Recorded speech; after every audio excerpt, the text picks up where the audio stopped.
Bismillahirrahmanirrahim. Assalamualaikum warahmatullahi wabarakatuh. Bismillahirrahmanirrahim. Allahumma sholli ala sayyidina Muhammad wa ala ali sayyidina Muhammad. Allahumma sholli ala sayyidina Muhammad wa ala ali sayyidina Muhammad. Allahumma sholli ala sayyidina Muhammad wa ala ali sayyidina Muhammad. Selamat datang di Radio WI Channel, di mana Bapak Ibu rekan semua akan mendapatkan informasi dan tutorial bagaimana caranya menggunakan aplikasi-aplikasi yang ada di Kementerian Agama. Yang mau bergabung, silahkan klik tombol subscribe, tinggalkan like dan komentarnya, dan tentunya silahkan berikan video ini di berbagai media sosial Bapak Ibu rekan semua, karena semua itu gratis. Tapi sebelumnya, saya minta maaf, sudah beberapa bulan ini tidak ada konten yang saya berikan di channel ini. Sekali lagi saya mohon maaf. Nah, sekarang kita coba memulai kembali dengan konten, yaitu tentang bagaimana caranya meluluskan siswa di PDUM di tahun 2025. Harus diingat oleh Bapak Ibu rekan semua, begitu operator ataupun guru-guru, bahwa untuk tahun ini agak berbeda pelaksanaannya, dikarenakan alasannya adalah kita akan menggunakan sistem ijazah elektronik dengan menggunakan beberapa sistem yang mungkin agak ribet dan susah untuk dilaluinya jika memang kita tidak siap. Bagaimana caranya? Silakan disimak video ini sampai tuntas. Oke, saya kan sudah masuk di aplikasi PDUM. Saya ingatkan kembali, aplikasi PDUM ada dua cara. Yang pertama langsung masukkan username dan password. Kemudian trik saya bukan robot login. Jika memang susah, kita gunakan dengan SSOMIS, di mana sekarang aplikasi di Kementerian Agama sudah terhubung dengan pendataan di madrasah, yaitu menggunakan AMIS. Coba gunakan AMIS.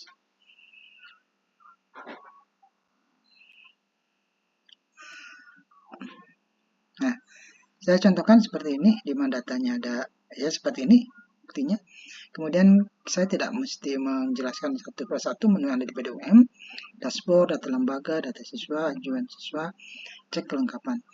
Mungkin dari menu-menu ini saya coba ajuan siswa, saya klik ajuan siswa. Sebelumnya saya akan menjelaskan bahwa ini adalah akun PDUM untuk tingkat madrasah aliyah, di mana madrasah aliyah sudah kelulusan dan sudah secepatnya untuk mengupload SPTJM. Pada video ini saya buat itu harus bisa sudah mengupload SPTJM. SPTJM di mana nanti mungkin akan jelaskan di video selanjutnya. Nah, untuk tingkat MTS, MI, dan RA mungkin seperti ini. Nah, saya akan menunjukkan adalah ajuan siswa. Ajuan siswa ini adalah ajuan siswa jika terjadi ada kesalahan. Tapi mohon maaf, sampai video ini teruploadkan, data ajuan siswa sudah tidak bisa lagi, di mana pihak Kanwil, Kanwil Provinsi, kantor wilayah provinsi sudah menutup menu ajuan ini, dikarenakan sudah selesai pendataan untuk kelas akhir, baik itu ditingkatkan A, MI, MTS, dan MA. Apalagi MA ya, MA sudah tidak bisa lagi. Itu saya mengecek ulang saja. Nah, yang ingin saya jelaskan adalah di menu-menu selanjutnya seperti ujian madrasah. Ujian madrasah ini sebenarnya sudah terbiasa setiap tahun seperti ini. Hanya membedakan ada langkah baru untuk status UM. Di Bapak Ibu ada penggunanya ujian ataupun asesmen, itu terserah lah ya. Yang pasti PDUM di sini datanya adalah menggunakan istilah ujian madrasah. Di sini jelaskan ada checklist hijau sinkron berval, silang merah berarti tidak aktif atau belum valid, tanda seru itu artinya belum disinkronkan. Kita lihat ya, kita lihat di TKP-nya. TKP-nya seperti ini, ada 5 siswa di layar ini yang menunjukkan berbeda-beda statusnya. Ada 3 siswa yang sudah lulus, checklist hijau lulus, itu artinya oleh operator sudah diluluskan, dengan catatan dengan syaratnya. Yang pertama harus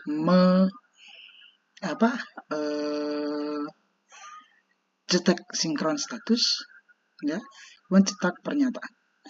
Nah, di sini saya lihatkan yang ini pertama-tama untuk jenjang MTS dan MI, Bapak Ibu harus mengecek status ya, sebelum untuk luluskan.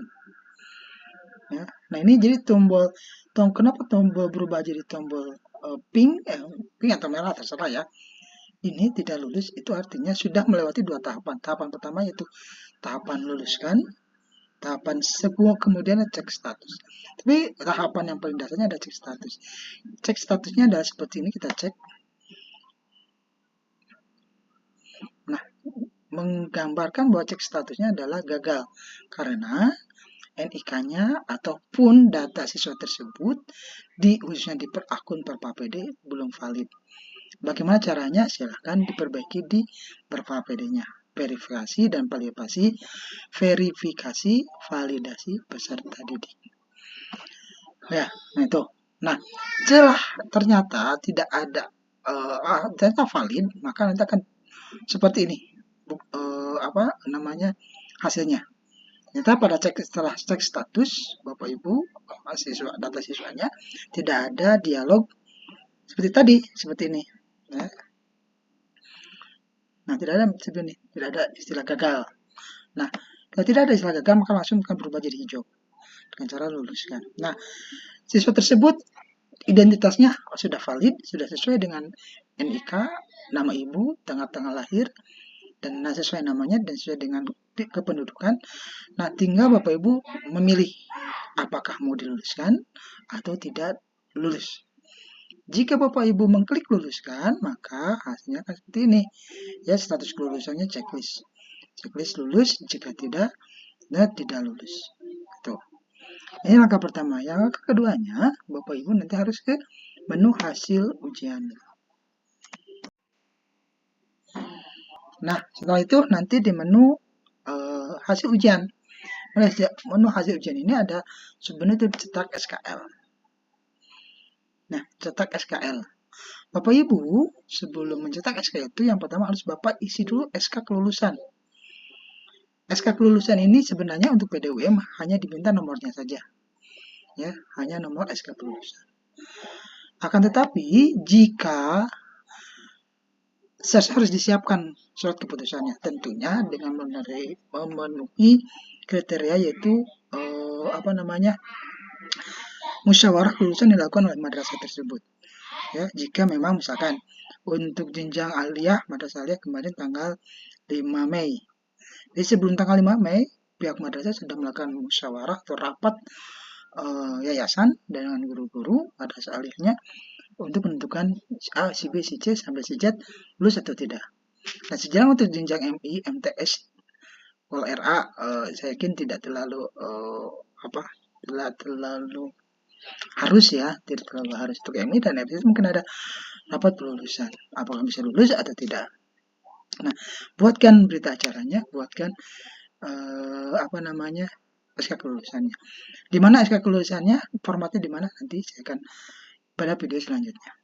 Memasukkan SK kelulusan, kemudian juga atur mata pelajarannya, mata pelajaran apa saja yang diujiankan, yang diasesmenkan, kemudian upload nilai. Nah, jika ini semua, upload data. Jika datanya memang tidak sesuai, tapi saya yakin upload data ini tidak akan digunakan karena data siswanya sudah valid di EMIS dan valid di Perpapd. Nah, ini seperti ini nanti munculnya.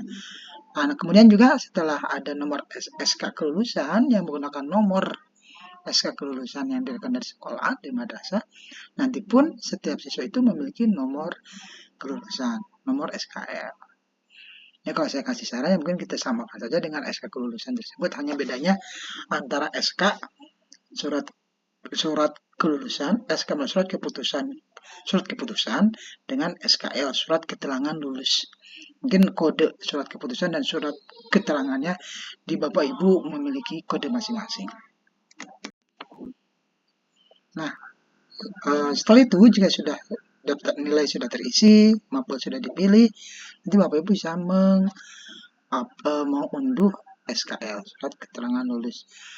Saya sarankan saja untuk nilai di ijazah tentunya punya formatnya masing-masing, tapi bukan nilai hasil asesmen saja, bukan ya. Kalau untuk ijazah, tapi untuk rapot nanti beda lagi. Itu masing-masing madrasah seperti apa. SKL ini diharapkan nilainya sama dengan nilai ijazah. Jadi nilai yang ada di SKL nanti sama dengan nilai untuk di ijazah gitu ya. Kalau yang kemarin nilainya ditulis kan ya untuk ijazahnya. Terus sekarang kan tidak ditulis gitu.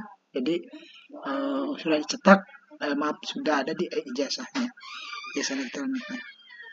Nah, sudah sampai sini sebenarnya belum tuntas, kita masuk ke manajemen ijazah. Nah, manajemen di sini ada DNS, kemudian SK kelulusan dan SPTJM.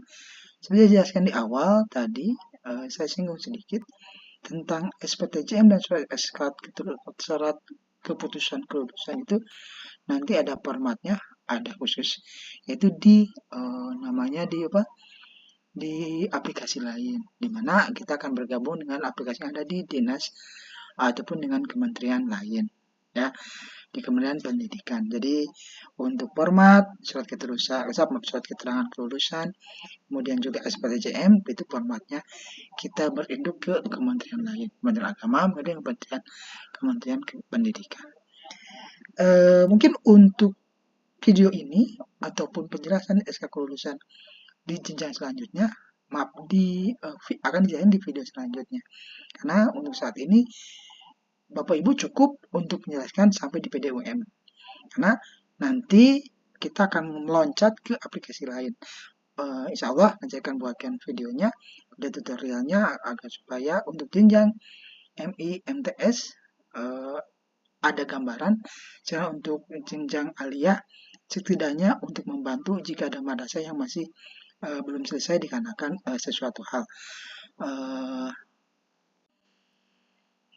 Ya mungkin itu saja video tutorial kali ini, di mana video ini menjelaskan bagaimana caranya meluluskan siswa di PDUM di tahun 2025, di mana tahun ini berbeda dengan tahun yang lalu.